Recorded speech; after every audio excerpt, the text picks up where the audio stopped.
আয়েশা রাদিয়াল্লাহু আনহা বলেন, একদা কুরাইশরা এক মাখজুমী মহিলা যে চুরি করেছিল তার ব্যাপারে চিন্তাযুক্ত ছিল। তারা পরস্পর বলল, এ ব্যাপারে রাসূলুল্লাহ সাল্লাল্লাহু আলাইহি ওয়াসাল্লামের সাথে কে কথা বলবে?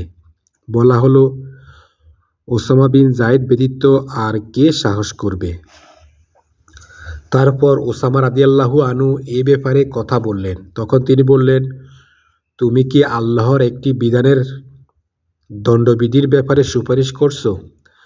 তারপর তিনি দাঁড়িয়ে খুতবা দিলেন এবং বললেন, তোমাদের পূর্বের লোকেরা এই কারণেই ধ্বংস হয়েছে যে যখন তাদের কোনো সম্ভ্রান্ত লোক চুরি করত তখন তারা তাকে ছেড়ে দিত, আর যখন তাদের মধ্যে কোনো দুর্বল ব্যক্তি চুরি করত তখন তার উপর শাস্তির বিধান করত।